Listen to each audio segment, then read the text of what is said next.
Cameras and the mics are ready, Chair Jack. Okay, thank you. We'll call the meeting of March 19th Port and Commerce Advisory Board to order. Board Member Smith, will you lead us in the pledge? I ask you to remove your hats, silence your cell phones. I pledge allegiance to the flag of the United States of America and to the republic for which it stands, one nation, under God, indivisible, with liberty and justice for all. Okay. Will the clerk call the roll? Roll call for today's meeting. Broom. Present. Atwood. Here. Smith. Here. Regis. Here. Scudder. Here. And Chair Jaffa. Here. You have a quorum. Thank you all for attending. We have no awards. I will welcome Councilmember Warner to our meeting, and Manager. Yep. Yeah, there you go. So rare. Thank you, Ken. Okay, so citizens' comments on any subject that's not a resolution. We don't have any resolutions today, so you'd be free to comment on anything you'd like. Sure. Bill, please come into the microphone and your name and inside or outside the city limits. And I think you have 3 minutes. Okay. My name's Phil Kaluza. I'm a resident inside city limits. I just wanted to give you a little update on it's called ACES, the Accelerated Clean Energy Savings in Alaska Coastal Communities grant that folks down in Juneau got. It's $39 million to help install heat pumps in the coastal communities, including Seward. The rebates range anywhere from $4,000 to $8,500 depending on your income. When I look at it, we need an incentive to take advantage of this program because currently our electric rates really don't provide much of an incentive for heat pumps as compared to burning with oil. Thus I sent you kind of my updated version of my declining block rate proposal that I hope you get a chance to look at. In this proposal, it really assures that all participants pay their fair share because I used sort of the average electric rate that assures that everybody pays at least their fair share of the avoided cost of running our utility for providing power to the households. It's still revenue positive for utilities, meaning the utilities are still going to make money, which means all ratepayers are going to benefit whether you have a heat pump or not. So that basically means everybody benefits, the utilities, the household, and the environment. I did want to push it a little bit farther, saying we could actually, and if you look at some of the other programs in other states, they talk about actually going to the point of being revenue neutral, whereas the utility doesn't make any money, but they don't lose any money. So, and that would increase the incentive rates to increase the heat pump installations. And you think about it, that could mean like 30–40% savings to residents in Seward. You start adding that up, I don't know, that could be $1 million. It could be more. That would be money staying in the city of Seward to be used to buy more stuff, you know, the kind of that multiplier effect of that money rotating through the city versus it just disappearing from Seward. So I just want to get you a little update. This program's been off and on again, but they've got the green light again. They're cautiously optimistic that this time because they have proceeded, they got contracts going out, they're spending money, so they think that this program's going to go. HFC has a similar program, but I haven't heard yet what their status is. And again, that would help with rebates. So I'm hoping the community takes advantage of this and we can proceed and do some good. Thank you. Thank you. Anyone else have a comment now? We have a couple times during the meeting that you may want to speak as well. So, okay, so we'll move on to hearing no more comments. Okay. approval of the agenda and consent agenda. I need a motion to approve. I move to approve the agenda and consent agenda. Is there a second? Second? I would like to add an item under new business, and that would be a discussion of the heat pump heat pump rebate program, incentive program. I call it heat pump incentive program.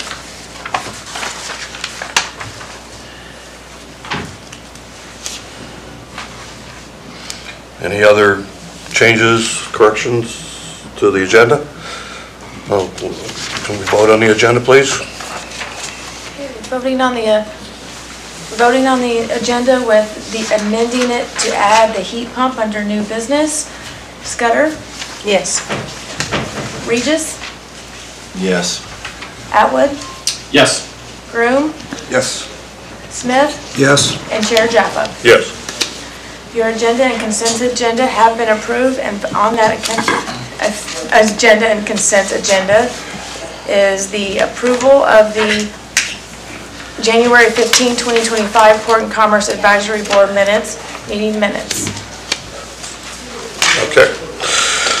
So we have no resolutions or other items, presentations and reports. I again commend the manager Sorensen for the really well-developed community report. I think from the days in the past, I think we get a real good look at what's going on from all the departments, and everybody seems to be hitting on all the cylinders. So if the city would like to come add to their report? Sure, I'll just give a couple of the highlights. The electric department has had a lot of success. They're getting good feedback on Alaska Tree Service and their right-of-way reclamation, and they're also available for side jobs. So if you wanted to contact the electric department and Alaska Tree Service can do some side work for you, you will have to pay. The fire department hired 2 new full-time firefighters, so they're going through orientation, and that's exciting because then we'll have 24-hour, 7-day-a-week coverage at the fire department. There's some great pictures of the library. They rearranged their furniture. And they've also had a lot of success with their digital literacy workshops. They're coming to an end, the ones that have been going on at the senior center, but there's still one-on-one digital literacy tutoring with the deputy director, Karen, and that's from 2 to 4 every Tuesday, so if that's something you're interested in. And let's see, community development is going to be having a series of town hall meetings to talk about the comp plan survey. So if you haven't taken those surveys yet, please do. But you can attend these meetings on April 22nd, 23rd, and 24th, and that's a Tuesday, Wednesday, Thursday. They'll probably be at the Ray Building, but that's TBD. So stay tuned to more city manager newsletters so you can get the update on that. And then the teen rec room is just doing really awesome. So they have tons of kids coming in. Ron Marsh was hired as the full-time program assistant, and I don't know, I can't say enough good things about it. It looks really great. And they are also tidied up the Iditarod sort of day use area. So now there's some benches and some fire rings down there, and it looks really great. And yeah, I think that's about it. Okay, questions for the administration? I had one, and I'm not sure whether you can have a response for that, but based on current events and what I know about the Moose Pass Library, and museums and libraries throughout the country are going to feel an economic pinch. How dependent is the Seward Library and Museum on federal funding? Not very. I was going to say probably much less than the Moose Pass Library. I didn't hear about losing funding, but yeah, there's no risk, right? So the main source of outside funding at the library is the PLA grant from the state, which severely impacts the smaller community libraries. But our library mostly uses that to purchase new things for circulation. So while it is an impact if that grant disappears, overall federal funding and state grants are utilized at the library in town for additional services, not the basic services. So if there was a strong loss of federal or state funds, we would see an impact to the extras, but not to the base. Well, just by the way, Moose Pass is looking at a potential 30% impact on our funding. Yeah, that's big. Consequently, we're developing other revenue sources. Okay, any other questions, the administration? All right, so we'll move on, and we have the railroad report, and Board Member Atwood wears two hats, if you could. Yes, thank you, Mr. Chair. So you have the report in front of you. Some of the dates noted in the report shifted around.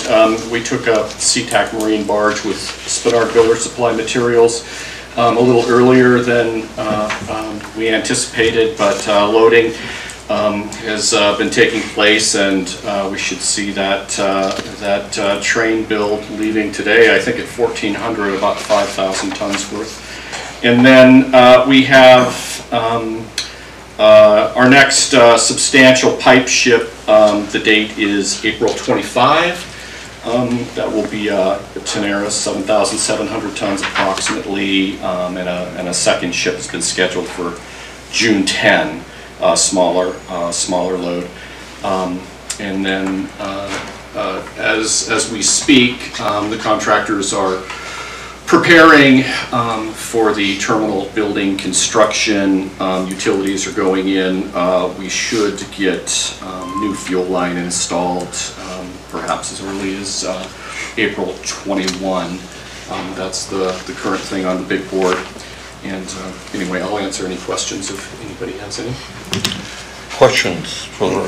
Yes, please. I was attempting to answer some questions from an area resident about the project, and of course I pointed them to the presentation that was done here on YouTube, which I thought was a fairly excellent presentation, and also the Seward Company's website. But I was wondering, Mr. Atwood, if you could maybe just for a refresher, like a nutshell, like the structure of the Alaska Railroad and how that interacts with the city of Seward and the state, and how these projects are developed, maybe like in comparison with like something you'd see the city do or the Department of Transportation do, and how that would compare, if that's too much. Yeah, right, that's a big one. Well, let me start by saying that the terminal project, that's a end dock replacement, cruise dock replacement. That's a $137 million project, and so Turnagain Marine is the primary, the contractor on that job. And so the analogy that's been used is essentially we have a contractor building a house and the railroad's going to buy it. So that's an oversimplification. But in terms of participation, for example, with the city, there is a shore power component, which is separate, but that's an additional, I believe, $45 million grant. So that's part of the cooperative piece where we're working with the municipality, and then additionally, which I've discussed before, we have a freight dock expansion project which will tail off of our cruise dock replacement, and the municipality is participating in that project as well, and in kind help largely in gravel, which is needed for aggregate, which is needed for the backfilling the sheet pile for that construction. I don't know if I'm touching on any of your question or not, but Yeah, that's helpful. I guess yeah, for the public benefit, where would you recommend the best place to go to find out further details on the project? yeah, so the content is available online. If you look for the Seward Company, you will at least get our basic concepts for the upland development, the terminal building itself, the dock and its design. That information is available. You can Google it and you'll get to that site, SewardCompany.com, and so that information is available there. And I believe that the freight dock project will have another public presentation here just a little bit later this month before council. Excellent. Thank you very much. Sure. Exciting times. Okay, any other questions on the railroad? Okay. Seward Chamber of Commerce? Yeah, I can speak to that. I don't have a report in the packet, but I have a few updates that I can provide on behalf of the chamber. So as many of you may know, our executive director, Samantha Allen, did tender her resignation, and her last day was last Friday. So the board of directors is currently in the process of recruiting for a new executive director. So hopefully we'll have some more information coming soon on that.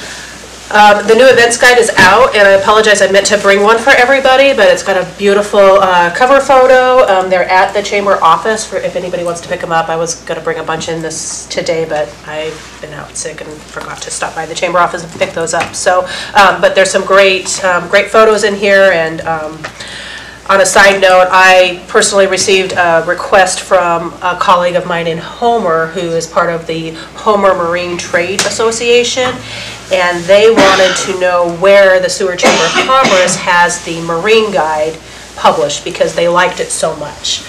We have a really great hometown guide, Marine Guide, that of course this visitor's guide, and so that's just a testament to how well our chamber does on those efforts that we put forward, that is partially funded from city, or from the bed tax dollars. So, and then tomorrow night is our community awards night, so that's going to be, I believe it's at 6 o'clock at the Gateway Hotel. And we have just some of the staff reports that I'm aware of. They're starting the process, planning process for this summer. 4th of July Mount Marathon planning is going on. There's a new events coordinator. She's a contract employee who is only part-time due to our funding. That's where we're at right now, and her name is Paige. I'm probably going to destroy her last name. I apologize, but Mugenberg, I think is how she pronounces it. I probably destroyed that, but she's been doing a great job getting those events going for this summer season. So getting going on getting ready for the summer. So that's about all I have. Very good.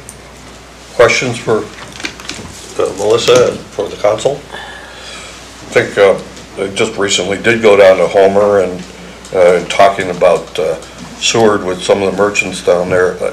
Seward Chamber is well respected for what they do, their outreach, and a little bit envied.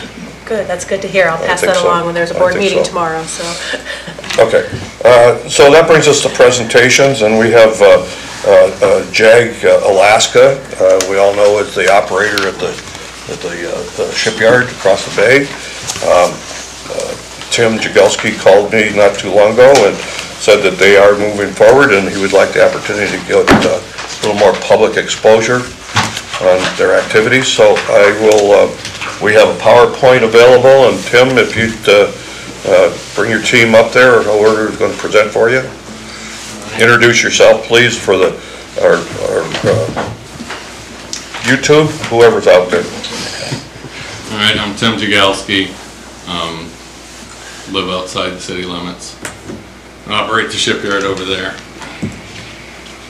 So, put this presentation just to bring everybody up to speed on what we got going on, and there's some, seems like everything else in Seward, there's a lot of exciting opportunities coming down the path as well. So that first slide there, the above right is our Marine group, which consists of JAG Alaska, JAG IMS, who works all over the lower 48 and does a fair amount of work overseas even. And then JAG WFS, who that division pretty much specializes in NAVSEA and specialty work for the Navy. So you can see our head count right now is 523 total employees. We average about 375 throughout the year. It's a fairly steady number. And then when we come down to the bottom there, Alaska, we have currently, as of today, 235 employed in Alaska. 185 are over at the shipyard here in Seward. And we, for those that don't know a lot about us, we pretty much don't subcontract anything. We have all of our own tradesmen, even we have a lot of tech rep type people too, so we're not very dependent on outside help. I think we can go to the next slide. So I wanted to touch on our safety. So we just passed the 1-year mark with no lost time accidents or incidents. You can see our safety record, knock on wood, is very good, if not among the best in the industry. We've done almost 1 million hours of work in 2024 there, with almost 80,000 coming from Alaska, or from Seward in particular. This is our backlog and opportunity. We may have missed a slide. Is there a slide 2? We'll go back to slide 2.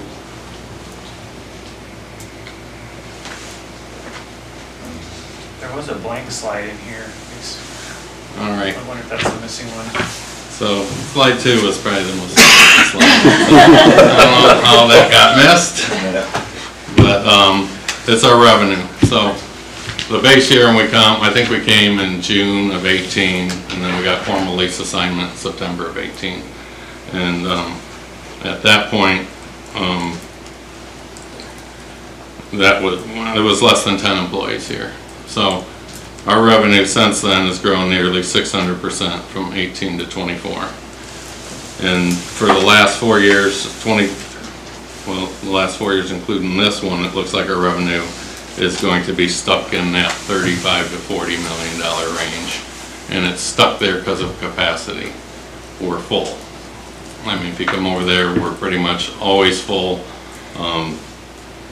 And without some type of expansion, I know we've been working with the harbor master on getting an additional lease assignment, and we'll touch on some of these projects coming further in this this presentation.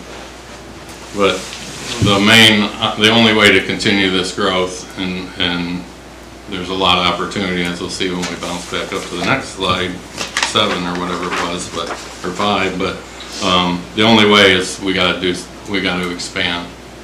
So this is where we're at in 2025. So, you know, we always have our base backlog. If you know about marine, if you have your core customers, the vessels have to come in every 2.5 years. They do it what they call a mid inspection, and then there's a 5-year where they got to take care of everything as well. So every 2.5 years you're getting the same customers back, same vessel, unless if they thought they didn't get a good deal or they want to try somewhere else, then you start over. But the team over there has done an excellent job. So our backlog, extends well out. 5 years from now, we can pretty much project that we're going to have our core work. So we're always going to have that core work unless we make a mistake, basically. But the opportunity is just tremendous right now. And part of that opportunity comes from, when we first come up, people didn't know us.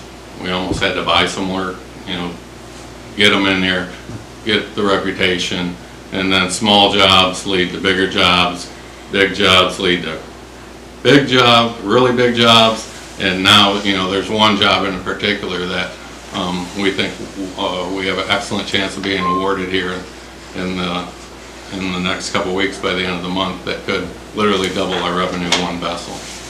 And that will be a game changer for us. And then that particular job has, 4 more behind it, so it'd be 5 total. So you do a good job on that, you're just automatically booked out. It's a 30-month job, one vessel. So the opportunity really that we can see right now is to we could do 68 million in 2025. There's an opportunity to do 95 in 26 and 110 in 27. So that's just, substantial growth, and it's almost on the same trajectory we were on before we capped out. And then, over the last 3 or 4 years where we're full without some type of expansion. You can go to the next slide. So these are our key considerations for additional capital investment. We've invested a lot of capital ourselves, and it's all paid off in positioning the Seward Shipyard is a key, reliable, full-service facility to support all sizes and complexity of commercial and government customers. So I talked about the larger scale, longer duration projects, but we still will take a fishing boat, for example. We don't turn anyone away. We provide every one of our jobs, I should say, is competitively bid. So we don't get anything automatically. We bid it, we're the best deal for them. We give them a good job, you know, and high quality for a fair price, and that's how we've got to where we're at. So there's a significant opportunity to expand the Alaskan employee base, you know, and expand the economic impact to Alaska. And right now, it seems like the current administration aligns, as it is concerned, to addressing shipbuilding, you know, and repair capacity for national security and commercial needs. You can go to the next slide, please. So this is a recap of our investments. So JAG, Alaska, you know, we've invested $10.9 million of our own money into that facility, with the breakdown on the right side there. And we were successful on getting 1.6 through Myriad grants. So $12.5 million of the capital invested over there, you know, in the last basically 6.5 years. With leasehold improvement being almost $4.5 million, or right about at $4.5 million. You know, that is, if everyone's familiar with that, that's stuff you cannot take with you. That's improvements we've made to that yard. If anything ever happened, the city would have them improvements. The machinery and equipment, we've invested over $5 million. You know, you don't realize what it takes to do the level of work we do over there. It takes a lot of machinery and equipment. And then buildings and land, you can see with just over $1 million there. And then we've invested on the maintenance side. I wanted to touch on that because we've spent over $2.7 million in maintenance. And I know Tony was asking for some maintenance reports a little bit ago, or you know, a month ago or so. And when we did our due diligence, when we came to the yard, they were spending, like on the synchro lift, for example, they were spending about $70,000 a year to maintain the synchro lift. And if you saw the pictures of what it was when we came here, that probably tells the story of why it looked like it looked. Our average cost per year to maintain that synchro lift alone is $350,000. So it takes a lot of maintenance to maintain that yard, and especially that synchro lift. But without the synchro lift, the yard is almost worthless. We can move to the next slide. So this is a summary of projects. We did meet with the city manager and the harbor master last week to go over these. We have each one of these, probably 80% of this, we have the design work done and the engineering done. They're just projects that we feel we need to continue the growth and to handle what's coming. So there's going to be another slide, and I'll walk you through them. So there's a rail extension, which would go from the existing covered tent there. It would take the rails where they end inside of our fence out to almost to Olga Street. I think it's about 350 foot. So that would allow us, for like this project, we're pretty confident we're going to get awarded. That would allow us to pull that vessel back in there and not mess up any of our base work. Sorry. And then I thought I could get through this a lot quicker. But the new office and administrative building, we got probably 4 or 5 buildings, you know, temporary, basically office trailers spotted all throughout the yard wherever we could pick up power and sewer. But even like now with the grass bin, they require 8 offices each just for that one vessel. and it's just, we're way beyond not having that. And then the new wash down and heated pads so that we can operate efficiently through the winter and reclaim all our wash down water and recycle it. And then a new covered building for the rail extension there. And we can advance. And another blank slide. Well, is that it, or?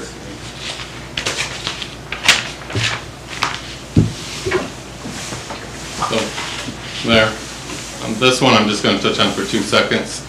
This isn't part of our ask, but this is what our long-term vision is doing some kind of public-private partnership at Sockeye Point and trying to get something like a, 32,000 ton synchro lift. Could basically haul up any vessel other than a, an aircraft carrier. This would be a game changer for Alaska, and I mean, it would triple what the current plans are if we could get something like that done. And then this is what we're working on. This is what we approached the city manager and harbor master about, is working together to try to go after the PIDP grant, which looked like a really good match when we looked at it. It was referred to us by Sullivan's office, Senator Sullivan's office, and the past projects that were awarded last year, a lot of them aligned with what we're trying to do here. So we were just seeking support to try to work together and apply for this grant. So we're not sure exactly that it matches up and if we'll be eligible, but that's kind of the plan right now, is to try to push this forward through that grant. And that's it, unless you have any questions.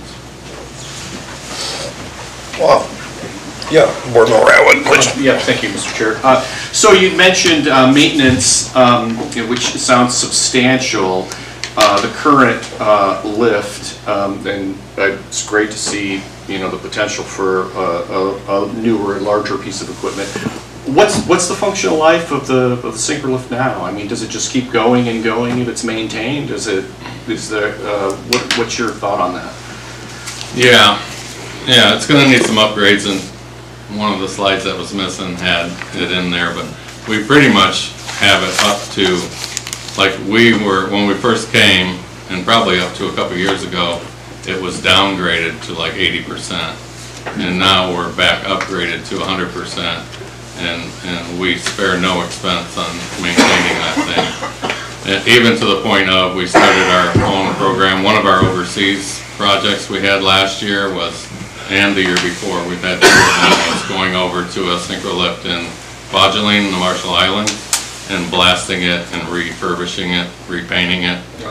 So we started a program. We learned from that, and then we were much more efficient at our own dock, and we started doing basically a 4-year program where we'll have ours completely blasted. We got to contain everything so nothing gets in the ocean, blast it, and then repainting it so that the structure should be good for another 10 or 20 years before that would have to happen again.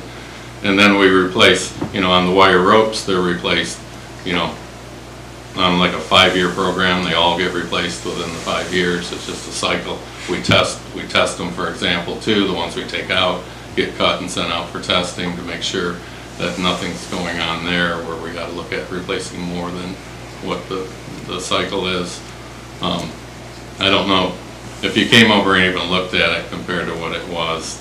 We replaced the deck and picked up 200 or 300 tons of capacity, getting rid of all the old wood that was on there, and then they had steel I-beams holding the wood because all the fasteners were rusted off, and then just getting, maintaining even the covers. And, if you don't have the covers, then you get water. And now one of the big things we've done is we're cycling over to synthetic oil so that in the wintertime we don't have the problems with it starting up because the gear oil is so thick. And then upgrading, the next big thing we see is upgrading the controls. They've been upgraded once, I think, maybe when the previous operator was here, but they need upgraded again to just to be more efficient. we try to eliminate any bugs that they might have. But I think the short answer is, I think, another 20 years, maybe longer. And it sounds like you made reference to expansion. What you probably need is upland space to handle more vessels at a time? Yeah, we're almost there, but the initial expansion that we're talking about today is right out to the east there, going out to the next road. Having that long-term berth, like even now with the grass come in, it was basically a $15 million project for 85 days, and then they have problems. So now it's a 150, 60-day availability with 18, $19 million to work on it. So that plugs up our primary spot. We already had vessels scheduled in, so now it's trying to shift and move anything less than 175 feet over to the north rail and just try to keep these vessels cycling in. And then we use sockeye as an overflow now. So anything flat bottom that's either too big or we're capacity restrained, we pull up there and then we do the work down there. Chair Jaffa, I found the missing slides. Would you like to? Looked like there was a glitch with full screen mode where it was going blank, but if I keep it in this preview mode, I can get to all the slides. So if there's any slides that you'd like to revisit. Yeah, I just think that one tells the story there, where you see where we're just stalled out. And like in 2022, we missed a job not by money, but by time. That boat had to come in. It was a very substantial job. Had to come in like 30 days before we had an open slot. And so that's why, otherwise we'd just be flatline there. Okay. Well, Tim, I probably got a lot of questions, and I'm going to try to refine them down to a few. And you do a fine job of presenting for JAG. I can see how the success of the company follows your presentation skills. The revenue that you mentioned was I suppose your gross revenue, but an important part for Seward would be how that translates to wages. There was a time where people diminished the activity at the shipyard, and the operator at the time paid everybody $2 bills and said, "Here, take a look." But could you somehow describe how your workers affect the commercial aspect of Seward, merchants and?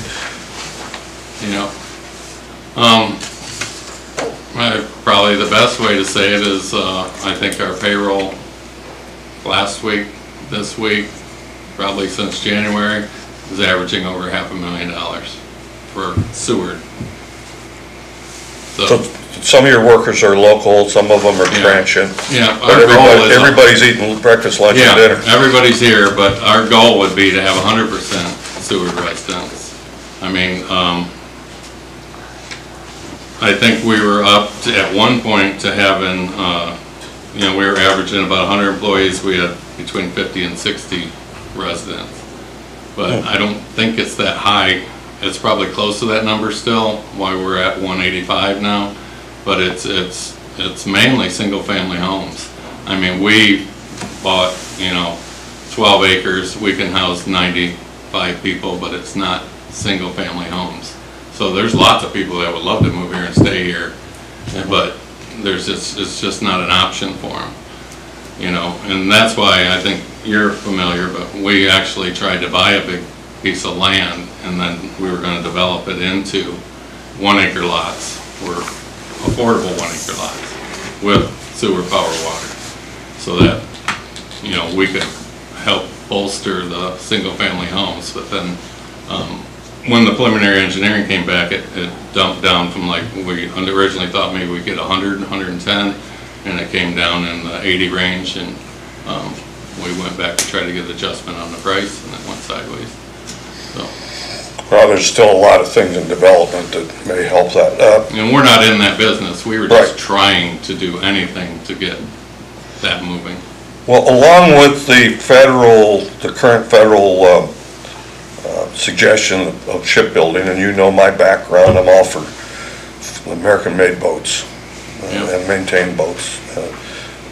Are there is there the opportunity to train and retain the workers? Not just in America, but here in Alaska and particularly Seward? Can you train enough people to grow into this activity? Yeah, I think so. I know so if the people are here and willing. You know, we could take kids right out of high school. You know, that's how I got in the business. I think a lot of focus is on college, and maybe it shouldn't be, because they can literally save that money and be making more probably than when they get their degree, in my opinion, and I've seen it. You know, and I've hired a lot of college graduates, and they start at the same level as a high school graduate would. You know, if they're a management type or want to go into that route, they get there faster probably because they have, you know, some of them management skills depending on what their, you know, their primary was in college. But there's no better opportunity for a hard worker than to come over and get a job. Well, your website makes a statement about 6 years, 6 figures. That is absolutely true.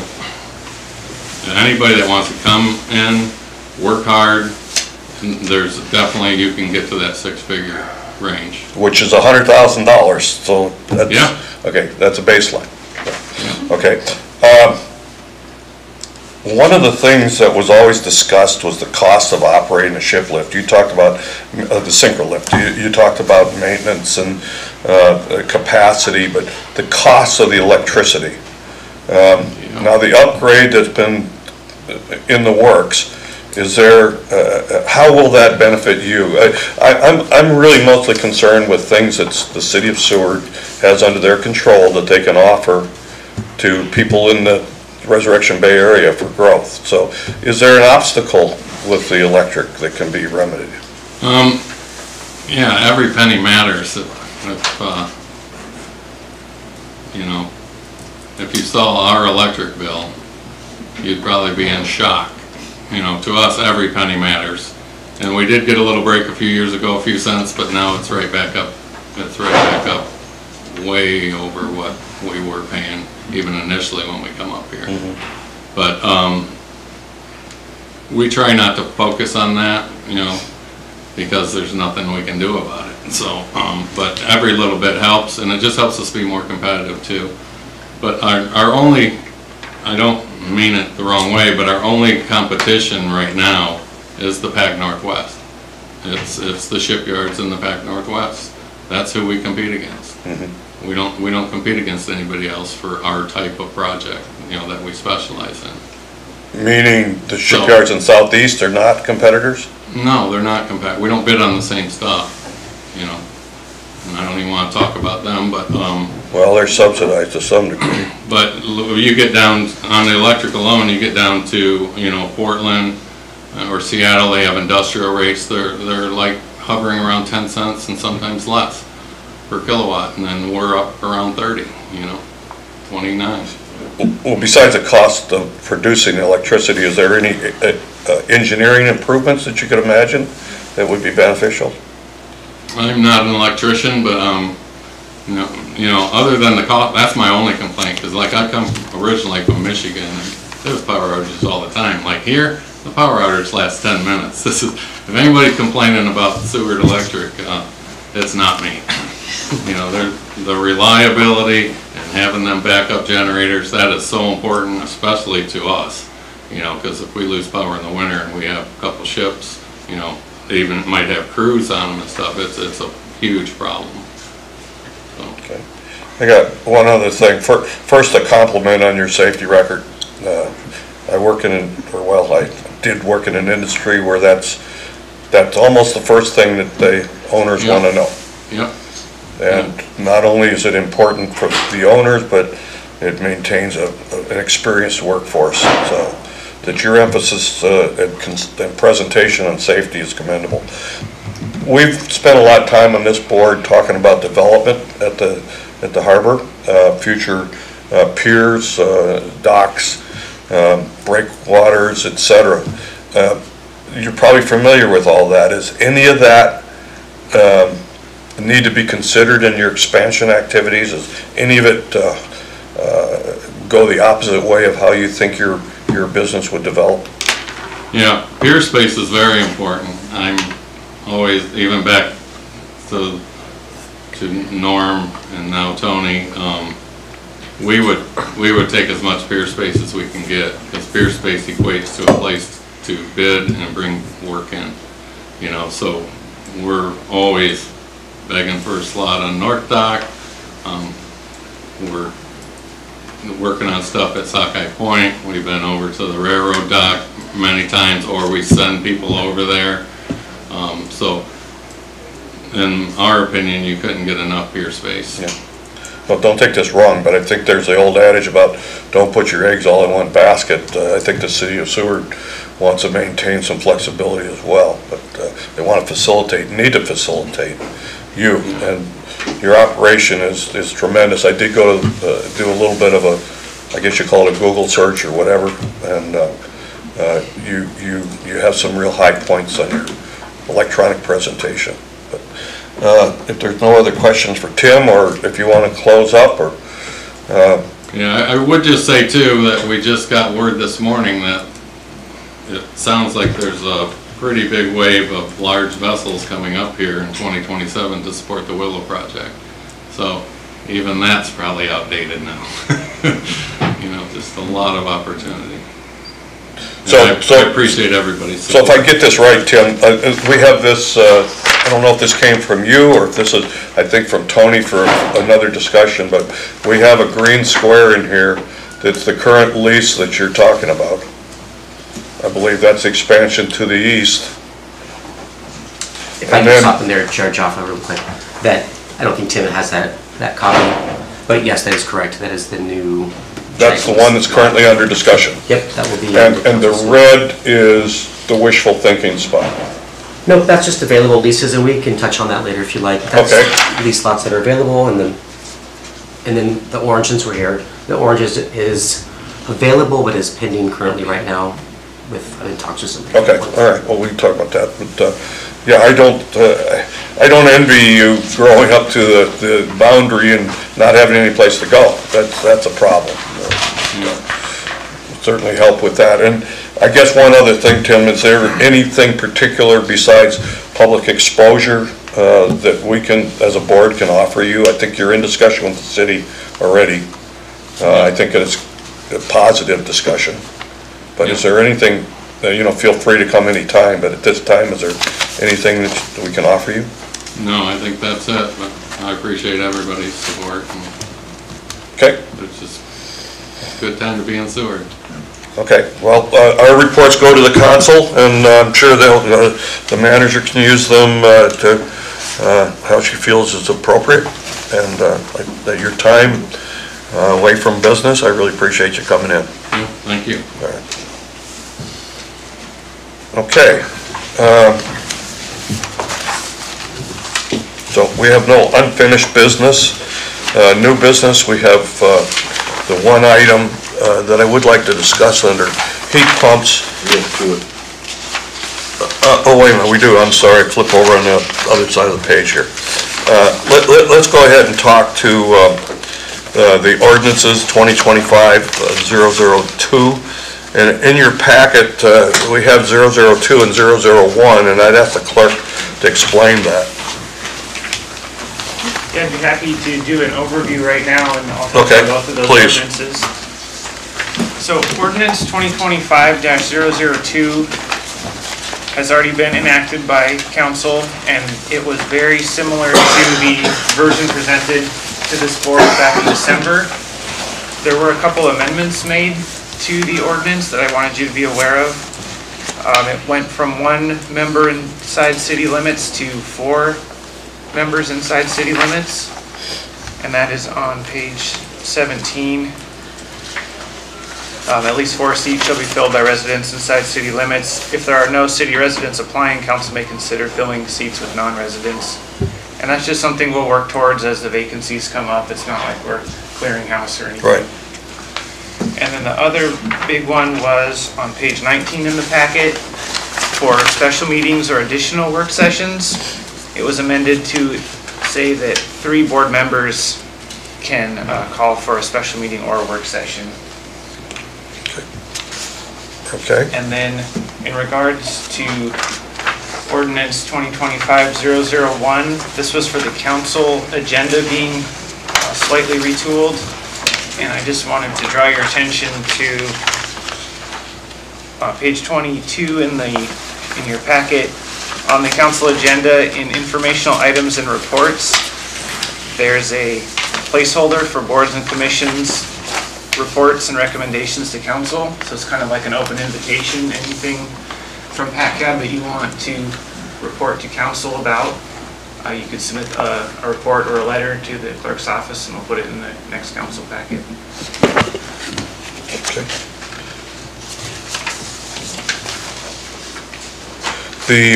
The approved minutes, questions for the clerk? I have one. The approved minutes for PACCAB go to the council, and they're presented? Not anymore. It's being replaced by the reports, so they're looking for more lively reporting. Okay. So like if you have a work session on Port Avenue and then you want to recommend something to council, maybe Chair Jaffa, you'd be the one to write something up and we'd put it in the packet. Okay. Then they'd be getting more current, live updates with what the board's been discussing. And of course, they have the opportunity to go to the website to look at the minutes, only as approved. They don't see any draft minutes. The draft minutes would be available in the packet, and then the approved ones go into legislative history. Yeah, okay. So anything that's timely, and I put this to all the board members, if there's something timely that we talk about, it does not in any way, I encourage you to go to a council meeting and either talk to the citizen or as a board member, and if it's under some draft that hasn't officially gone to the council, and letting them know that we're talking about something would be important. I think Councilmember Warner is here because Councilmember Wells and others have raised the interest in having boards and committees in Seward more involved with council. Or maybe I have it the other way around. But there needs to be a synergy. There needs to be, we're here as volunteers doing something for the city. They need to get the benefit of the result. That's the long and short of it. Can I ask a question regarding that request, Chair Jaffa? So if we have something that we're talking about, would it be that we feel needs to be presented to council at the next meeting? Do we need to have an official discussion and elect somebody to go in front of council on behalf of PACCAB? Or, can we just go up there and say, hey, I'm in here on behalf of PACCAB, but they don't know it? You know what I mean? That's a good question. In my experience in other boards and groups, there'd be a couple options. One would be to present as yourself and speak as a member, but individually, or talk to your chair or vice chair and ask them to draft a report. And in that way, we can do that without violation of the Open Meetings Act and get points, bullet points or whatever, and then they can be presented in a letter form or presented personally. Okay. When you're elected to one of these positions or selected, I think you take a certain responsibility, and I take my responsibility seriously. I'm more than willing to carry anybody's ideas forward, and in your name. And if I disagree, I may state that, but I will still carry it forward in your name. So feel free to contact me individually. That's still within the rules of the Open Meetings Act. And if it's something you want the entire board to deal with, send it to the clerk, and the clerk can distribute it in the proper way. Okay, thank you. So this is a refinement. This whole 2025-002 was an attempt to bring this up into a current era workable form, and it's a perfect discussion for all the boards and commissions, and I think it's reasonably simple. think it's reasonably simple. No, I will say that if you read through here, that the city now will memorialize your service to this board with a plaque or a certificate. So if you're here for the public acknowledgement, eventually you'll get it. Forgive my interruption, but I actually have to jet, so I just wanted to let you know. Okay, I think we had some other people who are going to run. Yeah. And thank you, Thanks, Manager Gordon Sorensen. Okay, any other questions on the council's action on these ordinances? And this went through a regular hearing schedule with announcement and discussion at 2 meetings or 3. All right. So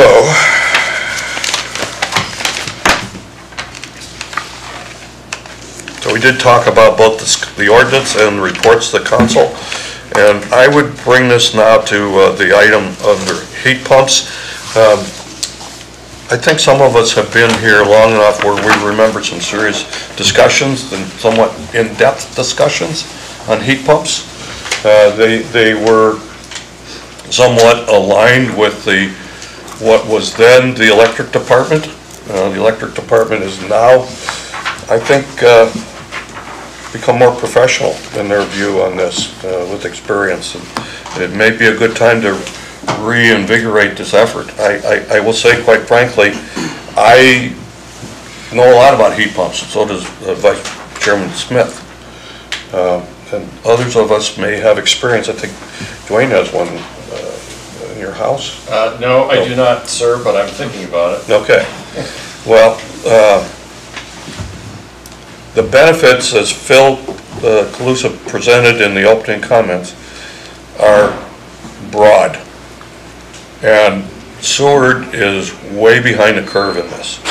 I did a little dive into heat pumps and incentive programs. And if you look online at that, this is across the country. Now you could expect a place like California to be knee-deep in this stuff, but it's not just there. It's all over the country. When you got a 30% gain, that's what it is. You're gaining 30% BTUs by using one of these systems. It's impossible to ignore it. How you pay for it's a problem. Most people are dealing with, how to buy Cheerios, let alone how to heat their house. So the kind of expense we're talking about for capital improvements, these kinds of programs, these incentive or rebate programs, this is where they come in. Now, where does the money come from? I'm not sure. I'm not a huge proponent of government grants. I know we live on them, but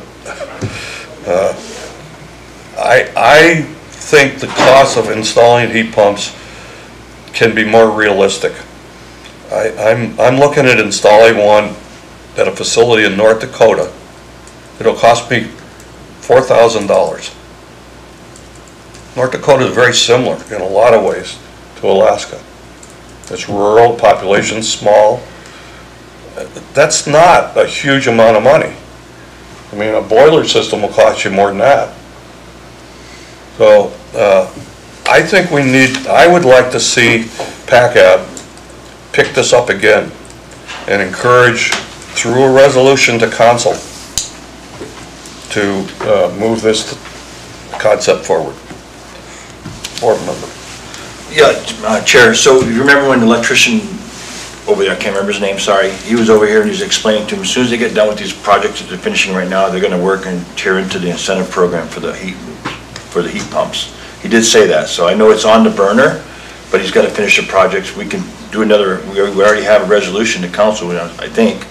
We could probably put it in again, maybe, I don't know, maybe with some changes, but I just know that he said he's gonna be working on it as soon as his other projects are done. Right, am I correct, Ben? I believe so. I don't remember the exact details, but there was support. You're talking about Taylor Crockett? Correct. Yeah, they were supportive. He was, and he comes from Excel Electric Energy, which is Minnesota, Wisconsin, North Dakota. they have these programs in place there. I've looked at grant programs for energy projects, and the paperwork was too difficult. But didn't stop me from doing a project because I thought it would pay dividends.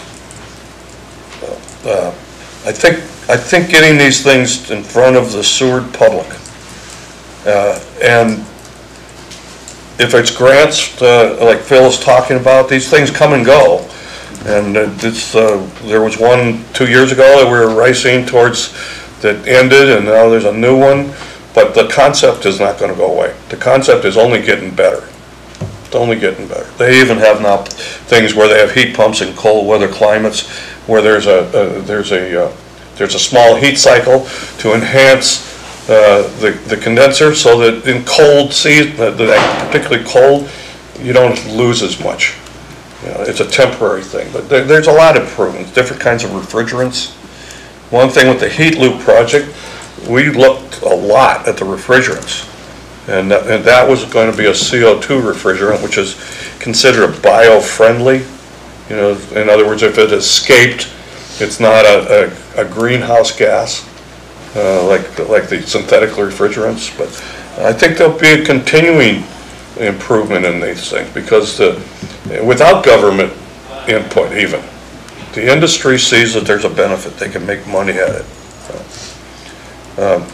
Is there anybody here that has a passion for this? Maybe not as much as mine, but would you like to look at this? Yeah. Chair, so I guess to kind of summarize the work that this board's done, we've definitely been promoting adaptation both in the community scale and the residential scale. Those are kind of different avenues, but I think anybody that's experienced, my experience with the mini splits was it was a much more comfortable heat than what you'd get out of a boiler or a toilet stove that cycles on and off all the time, and you eliminate that. There's definitely a benefit there, I guess. The key issue is going to be economy, and I think that the cooperation of the electric department and looking at the rate structures is going to be the linchpin there, any way you cut it. And I would just like to bring up that we do have different rate schedules for different user groups based on their consumption, and heat pumps give the utility that well-defined regular consumption of electrical power that they can plan for. So I would not use the word subsidize, as far as rate structures go. There's a benefit to the utility to have that sort of a load on the grid. So I definitely, want to see us keep refining and pursuing and nudging the city along towards some sort of program that can benefit everybody. So. Board member. Just bounce off the vice chair there. The average annual income for Alaska is $40,000 to install a heat pump.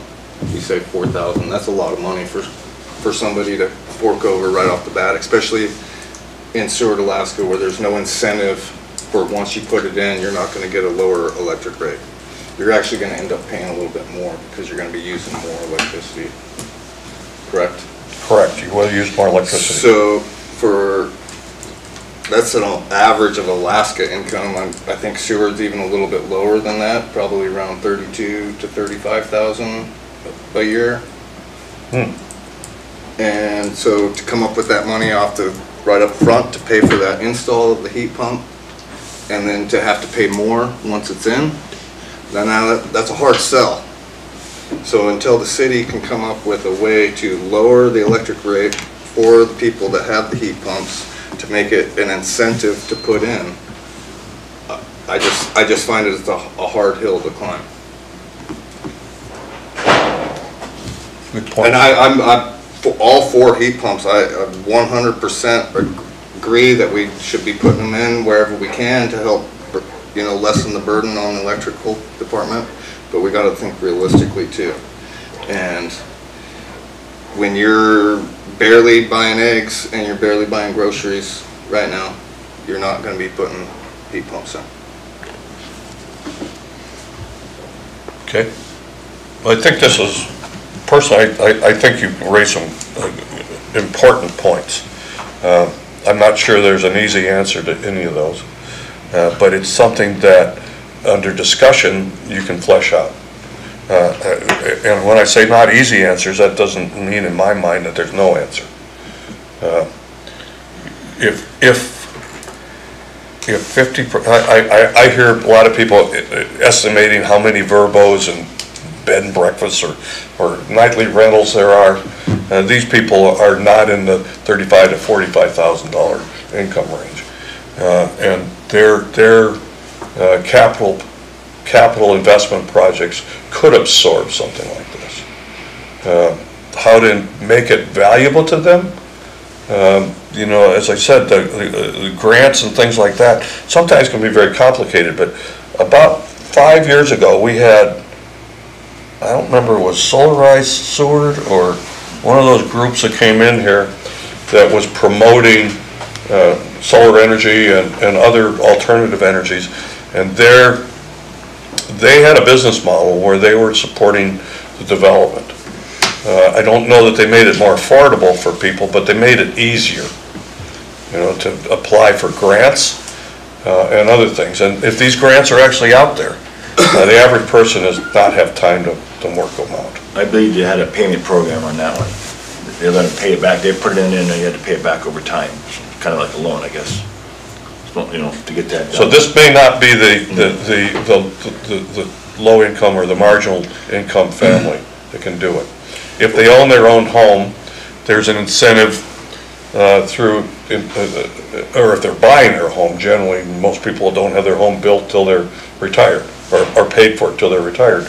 But the banking institutions, loans, other places can see the benefit for capital improvement. I remember I sold our house to the bank and told them they needed to put siding on the house. They were happy to do that, you know, for a certain amount of interest. So I think the same kind of thing could work. Yeah, I'm definitely not saying let's not talk about it and let's not try to find a way to help make this a reality. I'm just, even when you go out and try to get a grant or anything like that, you're going to put money up front, and you're going to have to wait for that money to come back. And the reality is where we're at right now. It's very difficult for a normal family to put that kind of money out and wait for it to come back and then have to pay more on your electric bill once you put that money out. I agree. So, and that's what I'm hearing when I go out and I talk to people about heat pumps. Is why would I put out that extra money when I'm going to end up paying more when my bill comes? Well, the answer to that is in the long run, you'll pay less. In the long run. It'll take 10 years, but you'll pay less for oil and you'll pay less for heat. I agree, but there's a lot of people that aren't not looking at I understand that right now. I just have a question about this discussion in general and what is our end game as this discussion? Is our end game to encourage community members to look into the opportunities of heat pumps and encourage city or the electrical department to adjust rates to those that have heat pumps? Or is our end game in the discussion to encourage the city to install heat pumps or heat loop projects? And forgive me, I'm very naive on the whole thing, but in the city buildings, what is the end game of the discussion would be my question.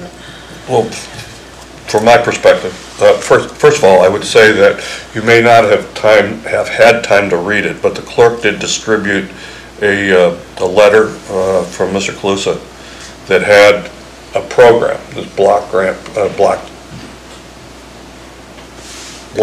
program. Declining block rate. The declining block rate program, which showed a economic benefit to all participants. Now, those participants are not just limited to individual homes, or they could be small businesses, or larger businesses, or commercial businesses. This is what he presented on in a prior PACAB meeting, correct? Correct, okay. correct. Okay. Now, what I guess I'm asking, and one of the functions, one of the things that PACAB has in its wheelhouse is this kind of thing, of community benefit programs. And I think if nothing else, if we had a discussion, maybe Phil could come in again, I don't know. He's been here a lot over time. But if we, rather than having a wide range discussion, we could kind of hone in on some particulars at our board meetings and possibly wind up with a resolution to encourage the city to do what they can. Now, in the meantime, the city electric department may already be working towards something that would benefit this. You know, just like there's improvements in the technology. It's happening so fast, it's mind-boggling. But honestly, if you Google this sort of thing, you'll find that this is going on all over the country. And I don't think Seward should ignore an opportunity. And if there's grant money available, you know, in the long run, it's no longer going to be green climate. For at least the next 3.5 years, it's not going to be green climate. It's going to be economics. So I'm sorry if everybody thinks that we hung our hat on changing climate change. That ship has sailed. But economics will always be there. You know. Okay. So I would talk with the clerk. Now our meetings, we're going to have once a month meetings, and our hiatus. When's our last meeting? May or June? So last meeting will be in May, then hiatus is June, July, August, and you'll come back in September. So we could conceivably have this on the agenda for the next 2 meetings. And if it turns out that we don't have much to discuss, you know, we can have a short discussion on it and pass on it. If there's something in depth that we can gain by it, both, you know, and that means, I'll tell you, when I make a decision, and I've learned this from Corps of Engineers and government things, you have every option on the table. You knock out the ones that are stupid, but you still have it on the table. And I think that's what we can do. Okay? I mean, if nobody wants to do this, I mean, then we shouldn't waste our time. I just think maybe we can ask the electric department where they're at with their thing that they were doing. But I know that like they mentioned, the $45 million grant down there for the cruise ship terminal, that's gonna lower our bills. So once our bills get lowered, then it might be worth it for some people to do this. But I think we should ask them, and you know, just to see where they're at with their project, what they were thinking of. So that's my. Okay. I'm all for discussing it at every meeting, no problem. Okay. Anything to help the community, for sure. It could. It could help. Okay. So now. I don't know exactly how we missed this, but at the last meeting I had asked Harbor Master a status on the small boat harbor, or Marine Industrial Center, sorry. And it was mostly to try to understand the development, what's developed over there, where the roadblocks might be. So can we discuss that under this? We have a laydown, and I guess I didn't get it on the agenda.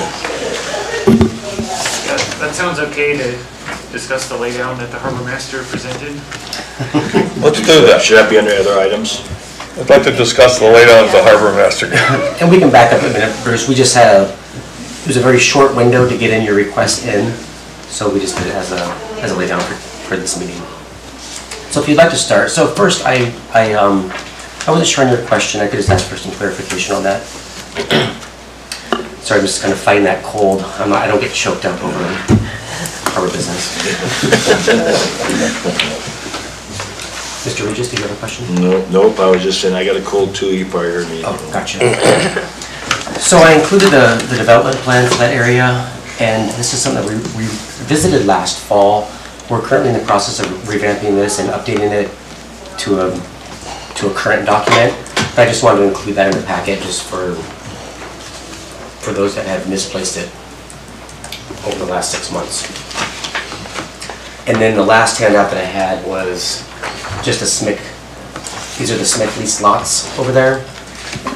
The green highlighted lot is the lease that we are doing, we're currently working on for the JAG lease extension and the rail extension, which Tim presented on today. Directly east of that, outlined in red, are lots that are available. And then if you follow that between Olga and Delphin, that orange lot is a pending lease lot that we're currently working on right now. Everything else is currently spoken for in that area over there. So, where is JAG at right now? to the directly So it'd east be of that green. This whole? Yes, sir. The Yep. whole thing? Yep. All the way to the road? Or just this first part? Currently to the green is what we're working on now, Yeah. and then their current lot is just east of that. How many acres is that green? All the way to, More or less 2.5 acres. okay. So they got 11 What now, about that would this? take them to 13 and a half, something like that. Right, sounds about right. Do you have questions for the harbor master? I got one. I know that Tim had asked before, but I don't know if he stopped asking about leasing the stuff south of the fence, because they're taking up all that area. He hasn't brought it back, you might want to bring it back. That hasn't come up. There is a request in that actually goes back several years of several lots and currently sites that he is interested in, and those just stay active. So if they come available, you go down the list. It's first come, first served. Yeah. We just kind of maintain past administration's Yeah. rule on that. But no, he has not. Okay. I have a question, if I might. Regarding this request from JAG on this green area, is there opposition to leasing that and approving that rail extension, or is it just part of a process that they have to go through? It's just part of a process. Currently, we've been working on it for several weeks now. I'm going back and forth with the attorneys, and we're hoping to hit this last council meeting. It looks like it'll be on the April 14th meeting. Okay. We're hoping to finalize that, get it to Mr. Jagilski for his approval, and then we'll bring that before council. And that's a public hearing process as well. Okay. Or Velcro? Is JAG responsible for the rail extension, or would the city be responsible for that? That's an interesting question, because we currently, the city owns the ship lift and the rail. They'll be paying for that section of rail on that. So yeah, And JAG. basically, and all upgrades that they'll do for that lot, yes. So the current rails and the sinker lift is all part of their lease that they pay yearly. So any expansion would be on them? Correct. Okay. And it's in the lease that they have to maintain the lift and the rail? Yep, they have a maintenance operating agreement. Yep. Yeah, they're touching that too, so I think you should be coming up in a 5-year M&O agreement here, I would think, next year, or this year. Anyways, I want to say it's 27 or 28. they do an M&O agreement but they are responsible for all the maintenance, everything on the facility. And then, like, I know, like they mentioned, they're supposed to give a report of what they've done, and Tim's been doing it every year, so it's, We have a great working relationship with JAG. Like you did mention, dock space along North Dock, as you guys are well aware, that area has just exploded with the use in the summer with barges and larger vessels coming through to use that facility. So it does get hectic, but we do our best to squeeze them in whenever we can. And ideally, I would like to see all 400 feet being utilized every day. But that's my goal. Could you characterize at one time Seward was all fisheries. Every boat that floated had something to do with the fishing industry. Could you kind of characterize if we've moved more into other kinds of boats? I suppose everything that's in the water has to do with fish to some degree, but the shipyard does not. These are Coast Guard boats and Navy boats. And no, they're very open. We have a fishing boat in there now that we took in with the travel lift. Like he had touched on, they're open to any. If it floats, they'll take it. So, does that answer your question? The reason I mentioned it is, again, the recent trip to Homer, and I saw their harbor expansion. And I know that they're active in pursuing. There are also some large boats tied up in Ketchimak Bay, which we don't generally see. I think the anchorage must be too deep or something, I don't know. I just wonder whether there's a competitive need that we need to stay ahead of. There's a saying, amongst all the harbor masters, that you've been to one harbor in Alaska, you've been to one harbor in Alaska, and I think that's very true, right? We're all serving different niches, and we currently have a couple 150-foot vessels in the facility over there across the bay, and we've seen some 175s, even up to 200. And it's very unique for that size because of the draft, but we'll squeeze them in as well too. And our winter traffic is completely different than our summer traffic as well. So. Okay. Does the city have any plans to expand the dock across the bay? Make bigger breakwater, more dock? We do have hopes and dreams. Yeah. And also south on this side as well too. I do drive around and think about taking over the port. Chair. So, Mr. Chair, if I might, just to follow up on what the harbor master was saying, we have, upwards of 300 dockings at our three piers, and a small percentage are represented by commercial fishing vessels. We have, a relationship with Fisherman's Finest, for example, and they had a couple of vessels on our dock for the better part of a month or so, but not that many fishing vessels, really.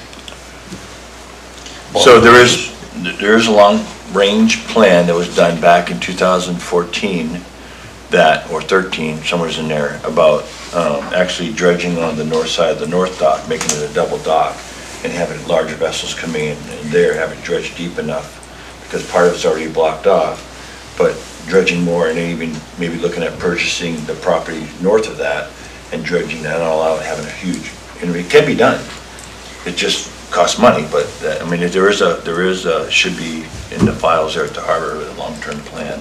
Well, we were considering the North Pacific Fleet moving out of Seward at the time too. That's when it started. That's when the plan was to do all that, which, they helped us get that breakwater and everything done over there, which was really nice of them to use us as a tool for Seattle. So. Oh, well, yeah, that's right. That's right. That's what right. they did. Well, that was clever. It was clever, but yeah. Okay. All right. Well, I think that will be ongoing, and we won't. Will PACAB need to discuss any changes in this? I mean, we've been over the development plan in the past. We have, and with your approval and agreement with everyone, I would like to table that until that document is at least finalized. Yeah. I didn't have a deadline on it. It's just been, and my deadline was the fall. So. Which fall? This fall. Okay. Well, that will bring us to, if there's, so reports to council, we could talk about that. Informational items, reminder of the next PACAB meeting is April 16th. Chair John? Yeah. I will not be at that meeting. Okay. Well, we'll miss you. I'll be in California meeting the retired deputy harbor master. Oh. That'll be worthwhile. All right. Along with those notifications, when the clerk is doing a pretty good job now when they send out the notifications, I think there's a little box there that says, will you be able to attend? I think that's on ours, or is that some other meeting I'm seeing? There's an opportunity to respond, to let the clerk know that you're likely going to attend. That really helps knowing if there's going to be a quorum, etc. Is that on our Does notice? Ashley Does Ashley send you this? Ashley sent it to us, I don't think it's ours. I think if Ashley sends it out to you, it would have on there that you can attend and yes. Okay. She sends you. Yeah, that's really helpful, particularly with the Open Meetings Act, where you can't call people and say you're gonna be there. You can't call everybody. Yeah, so definitely make sure you respond. Okay. All right, so we'll wind up and go to citizen comments. I would mention, I think Board Member Smith has to leave at 1:30. About then. Okay, so if there's citizen comments, okay? Council? No, thank you. Okay, so we'll go around the board then, and we'll start with Board Member Grove. Yeah, it was interesting to hear JAG come in. I thought that their labor was a little bit more Seward people than it is. That's a little disappointing for me to hear, that only 50 out of 185 are Seward residents. I'd like to see that number change, but it's good to see them expanding, and that's all great stuff for Seward. And I'm talking to people about heat pumps. I don't want anybody to think that I'm not. I think they are a great idea. I think it would help lessen the electricity for everybody. It's just, that's a large expense for people right now. And other than that, I think that's all I got. Okay. Member Regis. Yeah, I just want to thank Phil for his update on the heat pumps. Also, you know, go online, look at that Seward company thing. They got a lot of stuff, they have meetings. And so, the community awards are tomorrow night. Are you going tomorrow night? Yeah. Okay, I'll talk to you after. I'm already going to be there.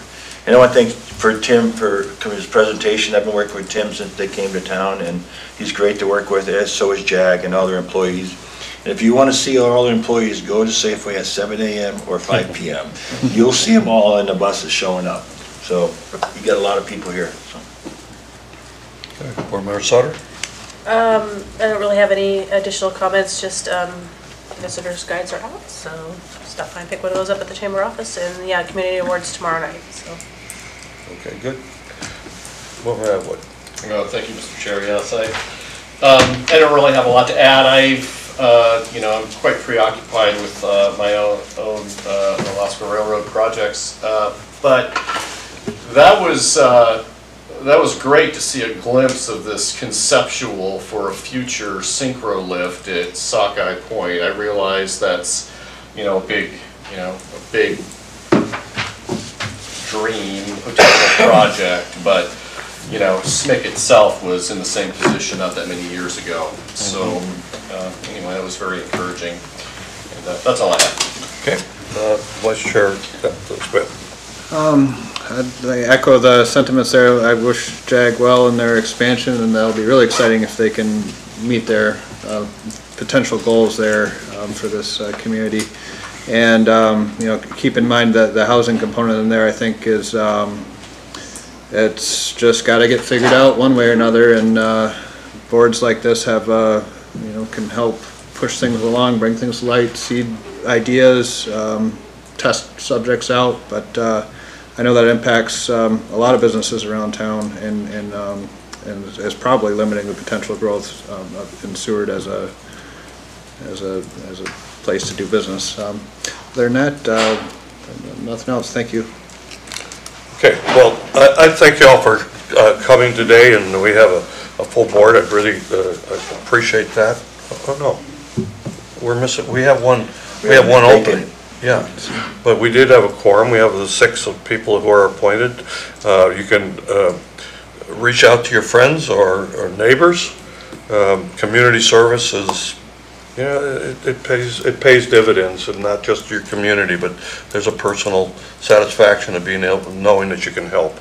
So I encourage people to look at applying, and I would like to commend the Seward girls basketball team. I think Sue McClure does a good job, and Consul does a great job of recognizing these things, but this is seeing the joy in the videos that have been presented, and the success that this can lead to, likely will lead to, for these young students. there's enough problems with our schools. We don't talk about that necessarily at PACAB. I've been very involved with working towards protecting our schools. Moose Pass School and the Seward Middle School were both in the gun site here recently, and a number of us in Moose Pass got energized and fought for our school, and likewise the Seward School, because we're East Peninsula. Those were the first two schools that were removed from the disposal list, and it's still in flux, but stay on top of the participation with the borough. Same thing with housing. The borough has some plans they're talking about developing in and around the Seward area. It won't just be exclusively Bear Creek. It'll go all the way out to Y, to my neighborhood, I hope. I think that there's a lot for people to be, create a good lifestyle living anywhere in this area, East Peninsula. I like Tim Jagalski again, is upstanding guy. He came to town and everyone wondered, what was going to happen over there, and he's brought a big economy to this town, and I agree with Board Member Groom. I would love to see 100%. It's never going to happen in fluctuating manpower. We all come from someplace. I mean, I think there's always transient workers. I remember working in Sitka, and people would say, I don't know who I hate more, the construction workers or the fishermen, because they're coming in from out of town. But I think that's what we're going to deal with in our community. So, providing housing for those people who want to stay, a great environment for those people who want to stay. I think we can do that, and I think we are doing that, and I think we'll continue to do that. And I can't wait for the next sunny day. Okay, if there's no objection, we'll adjourn. Yep. He's hiding it.